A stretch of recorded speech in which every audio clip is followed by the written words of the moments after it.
여러분 안녕하십니까? 8월 5일 화요일 KTV 뉴스 시작합니다. 첫 소식입니다. 김민석 국무총리가 국무회의를 주재했습니다. 김 총리는 행정안전부를 중심으로 호우 피해 지역에 대한 긴급 조치를 신속히 시행할 것을 지시했습니다. 문기혁 기자입니다. 제34회 국무회의가 열렸습니다. 이재명 대통령의 여름 휴가로 김민석 국무총리가 처음으로 주재했습니다. 김 총리는 지난달 호우 상처가 채 아물지도 않았는데 다시 남부지방에 극한 호우가 덮쳤다며 피해 지역에 대한 긴급 조치를 지시했습니다. 호우 발생 시 신속한 주민 대피 지원도 주문했습니다. 호우 상황도 끝나지 않았고 중부 내륙과 남부 곳곳에도 소나기가 예보가 있고 또 중부 남부 제주 전역에 강한 비가 이어질 전망이어서 무엇보다도 행안부를 중심으로 해서 피해 지역의 긴급 조치를 신속하게 시행해 주시기 바랍니다. 김 총리는 지난주 한미 관세 협상 타결에 대해 어려운 여건 속에서도 의미 있는 결과를 만들어냈다고 평가했습니다. 우리 농축산업의 중요한 이익도 지켜냈다고 말했습니다. 김 총리는 이 대통령이 관세 협상 후 국력을 키워야 한다고 말한 것이 진하게 와닿았다며 국무위원으로서 사명감을 강조했습니다. 내란을 극복하고 세계에서의 선도 국가로 거듭나서 결국은 세계를 주도하는 그러한 문화 국가를 지향하고 있는 저희가 당당하게 국민을 지키는 나라로 가기 위해서 한편 이날 국무회의에는 최희영 문화체육관광부 장관과 김윤덕 국토교통부 장관, 권오울 국가보훈부 장관이 처음으로 참석했습니다. KTV 문기혁입니다. 이재명 대통령이 80년 전 원자폭탄 투하로 고통받은 피해 동포들과 유가족에게 깊은 애도와 위로를 전했습니다.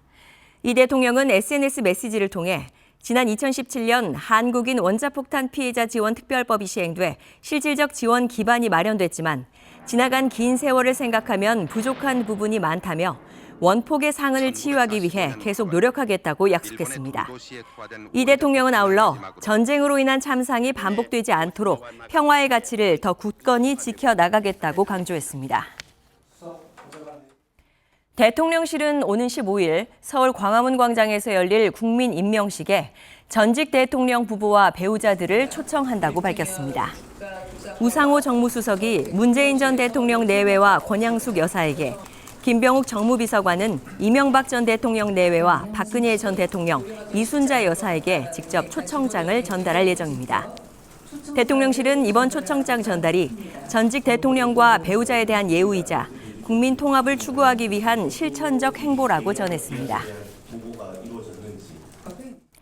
김정관 산업통상자원부 장관이 한미 통상협상 성과를 공유했습니다.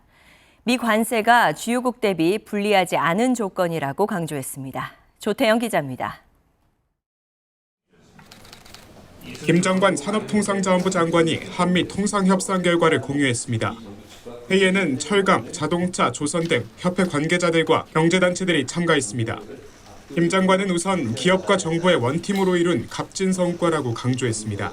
특히 몇몇 기업인들은 직접 오셔서 직간접적으로 도움을 주셔서 이루어진 값진 성과라고 생각을 합니다. 이 자리를 들어 다시 한번 깊은 감사의 말씀을 드리겠습니다.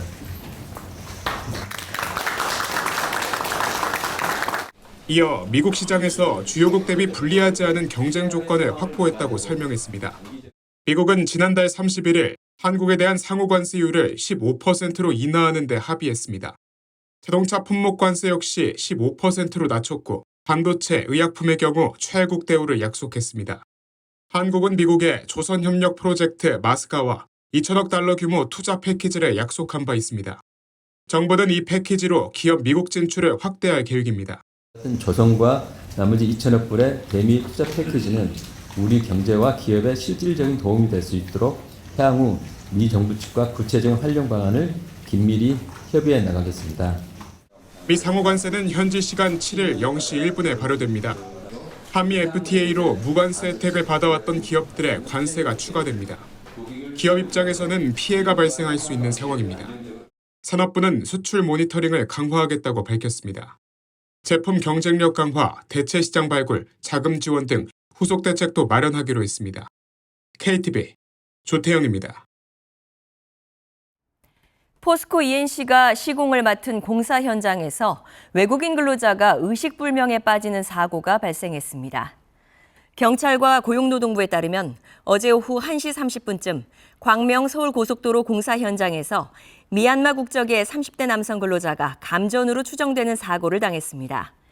해당 근로자는 고장난 양수기 펌프를 점검하러 지하 작업장으로 내려갔다가 변을 당한 것으로 파악됐습니다.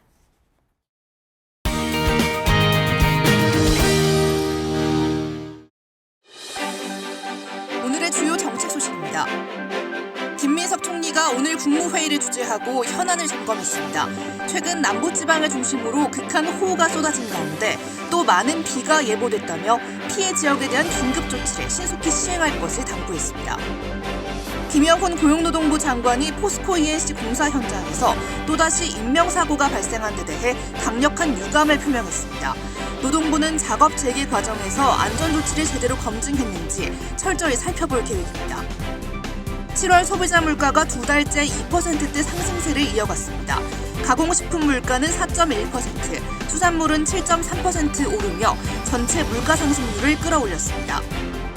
지난달 평균 기온이 27.1도로 역대 두 번째로 높았던 것으로 분석됐습니다. 열대야 일수는 6.7일로 평년보다 3.9일 많았으며 서울은 관측 이래 가장 많은 열대야 일수를 기록했습니다. 내년 적용될 최저임금이 시급 1,320원으로 최종 결정됐습니다. 월급으로 환산하면 215만 6,880원이며 내년부터 업종 구분 없이 모든 사업장에 동일하게 적용됩니다. 온라인 서비스 무료 체험을 신청했다가 모르는 사이에 정기 결제로 자동 전환돼 금전적 피해를 봤다는 소비자 신고가 늘고 있는 것으로 나타났습니다. 피해 구제 신청자 가운데 피해 금액을 전부 보상받은 사람은 전체의 41.7%에 그쳤습니다. KTV 뉴스를 마칩니다. 저희는 내일도 국정 소식을 한 걸음 더 빠르게 전해드리겠습니다. 함께해 주신 여러분 고맙습니다.